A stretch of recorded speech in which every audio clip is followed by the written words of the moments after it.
훈련만으로는 닿을 수 없는 다른 레벨의 스포츠. 결국 한국이 승리하는 종목. 활의 민족. 세계 최강 한국 양궁에 외신들의 극찬이 쏟아지고 있습니다. 현지에서 터져나오는 찬사를 들어보면 넘을 수 없는 존재에 대한 거대한 벽이 느껴집니다. 양궁, 한국 왕조가 사실상 모두 동의어라는 단호한 표현까지 등장했습니다. 현재 한국 양궁이 파리올림픽에서 금메달을 휩쓸고 있습니다. 여자부에서는 중국, 남자부에서는 개최국 프랑스를 제치고 단체전 금메달 2개를 모두 챙겼습니다. 이로써 1988년 서울올림픽부터 여자부 단체전 10연패에 성공했습니다. 양궁이 정식 종목으로 채택된 후 한 번도 금메달을 놓치지 않은 것이죠. 한국 양궁 대표팀이 기록을 경신할 때마다 해외 매체들은 신화를 다시 쓰듯 이를 기록합니다. 미국 워싱턴 포스트는 한국 여자 양궁은 올림픽 최고의 왕조다. 중간에 난 기류를 만나기도 했지만 기록들은 지독하게 경이로웠다. 결국 한국 여자 양궁은 올림픽 10연패라는 목표를 달성했다. 3명의 한국 공사가 서로를 바라보며 환하게 웃었을 때 그들은 까다로운 정확성을 요구하는 스포츠에서 초인적인 계보에 합류했다고 박수를 보냈습니다. 로이터 통신은 양궁에서 한국의 우월함은 이미 많이 증명됐다. 한국 여자 양궁은 단체전 도입 후 모두 금메달을 땄다. 남자 양궁도 7개의 금메달을 가져갔다. 양궁은 결국 한국이 승리하는 종목이라는 공식이 더 견고해졌다고 극찬했습니다. 미국 스포츠 매체 ESPN도 한국 양궁 대표팀이 이 종목에서 완벽한 우위를 점하게 됐다고 보도했습니다. 미국 MBC는 한국 양궁 시스템의 살벌한 면을 강조했는데요. 2021년 도쿄올림픽 금메달 멤버가 이번엔 한 명도 포함되지 않았다며 한국 양궁의 원칙에 대해 자세히 설명했습니다. 한국 양궁의 원칙은 간단합니다. 경험을 위주로 대표팀 선수를 뽑는 게 아니라 평등한 기회와 공정한 경쟁, 이 2가지 원칙이 한 번도 깨진 적이 없다는 것입니다.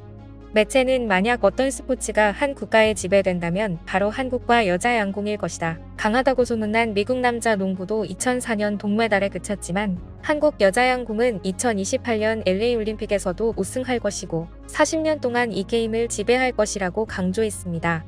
특히 캐나다 매체 토론토 스타는 프랑스 관중들의 열렬한 환호 속에서도 한국 대표팀이 평온함을 유지하는 것에 대해 깜짝 놀라는 기사를 보도했습니다. 해당 매체는 프랑스 관중들은 결승전 내내 열렬히 깃발을 흔들며 응원했고 프랑스 선수들이 10점을 맞출 때마다 소리를 질렀다. 그럼에도 한국 대표팀은 열광적인 응원을 뒤집고 승리를 거두었다고 전했습니다. 남자부도 올림픽 단체전 3연패를 달성했습니다. 그런데 이 경기 준결승이 큰 화제가 되고 있는데요. 한국은 중국과의 1세트에서 54대 54 동점이었고 곧 한국은 2세트에서 57대 54로 승리해 승점 2점을 가져왔습니다. 다음 3세트에서 한국은 마지막 2발을 남긴 채 36대 53 스코어가 됐는데요. 남은 2발에서 18점만 획득하면 결승전에 진출하는 상황이었죠. 그런데 이때 활 시위를 당기고 있는 김재덕에게 벌이 날아왔고 근처에만 와도 쏘일까봐 두려워지는 벌은 김재덕의 입술에 붙었다가 오른손 등에 앉아버렸습니다. 보통 사람이라면 벌이 쏠까봐 호들갑을 떨며 피할 텐데 김재덕은 평온 그 자체였습니다. 심지어 당시 김재덕의 분당 심박수는 80bpm대, 이 정도면 사람이 휴식을 할 때 나타나는 안정적인 심박수였죠. 침착하게 조준을 마친 김재덕은 정확하게 10점 관역을 맞췄습니다. 이어 김우진도 10점을 맞춰 중국을 꺾고 결승에 오를 수 있었죠. 현장에서는 가장 긴장될 때 떨지 않고 오히려 더 잘하는 한국 선수들의 비결이 궁금해 죽을 지경이라는데요. 그런데 그 비결은 서로의 응원이라고 합니다. 선수들과 감독이 함께 호흡의 박자와 리듬을 맞춰주고 서로에 주는 격려가 선수의 불안을 떨쳐준다는 거죠. 서로를 믿고 의지하면서 가장 안정된 자세에서 활을 놓는 순간 전 세계가 넘을 수 없는 한국 양궁이 만들어진 것입니다. 그런데 이번 양궁 경기에서 눈에 띄는 나라가 있습니다. 36년 만에 양궁 단체전에서 첫 메달을 딴 프랑스인데요. 한국에게 진 프랑스가 은메달을 획득한 것이죠. 그동안 메달 구경도 못할 만큼 저조했던 프랑스가 은메달을 딴 비결이라도 있는 걸까요? 역시 프랑스 양궁의 도약뒤에는 한국 감독이 있었습니다. 오선택 감독은 1999년부터 대표팀 지도자로 일하며 2000년 시드니 올림픽, 2012 런던 올림픽을 거쳐 2020 도쿄 올림픽을 앞두고 총감독을 맡은 명장입니다. 지난 2022년 2월 프랑스 양궁협회는 개최국의 자존심을 지켜보고자 양궁 최강국인 한국에서 지도자를 모셔오기로 결정했는데요. 그때부터 오 감독은 양궁불모지 프랑스 대표팀 사령탑에 올라 총감독 역할을 하고 있습니다. 그리고 마침내 프랑스의 메달을 이끌어냈죠. 대체국 버프가 들어가 좋은 결과를 냈지 사실 프랑스 선수들의 기량은 한국과 비교하면 10% 정도밖에 되지 않는다고 합니다. 심지어 프랑스 남자 선수들은 여성용 활을 이용해 대회에 나왔다고 합니다. 한국에서 만들어진 활은 제대로 들기조차 힘들기 때문입니다.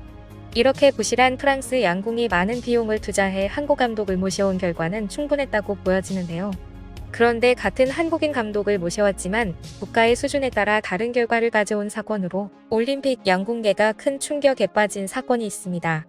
같은 2022년에 인도 여자 양궁 국가대표팀 감독에 부임한 백운기 감독은 3년간 인도 대표팀을 지도했고 오랜 노력 끝에 선수들을 이끌고 파리올림픽으로 향했습니다. 그런데 현지에 도착하자마자 황당한 일을 겪었습니다.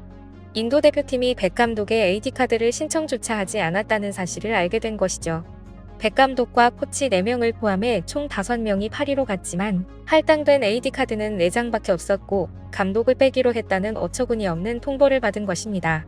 당연히 AD카드는 사전에 신청해야 하는데 현지에 도착하고 나서야 백 감독의 카드가 없다는 걸 알게 됐죠. 심지어 백 감독의 자리는 대표팀 심리치료사 가야트리 아디티아 마드케카르 몫으로 남겨뒀다는 겁니다. 그는 인도 양궁협회 사무총장과 가까운 인맥이 있어 여기에 합류하게 된 건데 더 어이없는 건 이 심리치료사는 비자 문제로 인도에서 출국조차 못하고 있는 상황이었죠. 이에 백운기 감독은 굴욕적이고 모욕적이다라는 인터뷰 후 인도로 돌아가는 즉시 바로 한국으로 귀국했으며 그동안 추진 중이던 재계약도 없던 일로 해버렸습니다. 결국 인도 여자 국가대표팀은 백 감독 없이 경기에 나갔는데요. 정신력이 가장 중요한 양궁에서 한국인 감독 없이 나간 인도 선수들은 손과 눈을 발발발 떨더니 7.6점을 연말했습니다. 마지막 3세트에서는 첫 발부터 안키타 바카트 선수가 4점이라는 충격적인 점수를 기록하면서 맥없이 무너졌죠. 한때 여자 세계 랭킹 1위에 올랐던 디피카 쿠마리도 1세트에 7점과 9점, 2세트에 8점과 6점을 쏘며 큰 망신을 당했습니다. 결국 네덜란드에게 0대6으로 완패하며 광탈했습니다.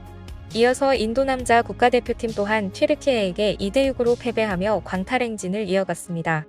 한국 양궁을 동경하면서도 견제하는 마음을 감추지 못한 인도 양궁협회의 파벌과 졸속 행정이 이렇게 끔찍한 상황을 만들어낸 것입니다. 이에 대해 해외 매체들은 인도의 모욕적인 비매너 행동을 비난하는 한편 대한민국 양궁 전체가 얼마나 강한지를 다시 한번 드러내는 사건이라고 보도했는데요. 실제로 독주를 멈추지 않는 한국은 그동안 엄청난 세계 양궁연맹의 견제를 받아왔지만 그럼에도 불구하고 한국 양궁 선수들과 한국 감독들은 그 누구도 넘볼 수 없는 자리에 올라 있습니다. 이번 올림픽을 통해 또 한 번 한국 양궁은 한국인의 정신력이 부스란히 드러나는 종목이라는 극찬을 받고 있습니다. 지금까지 꿀튜브였습니다.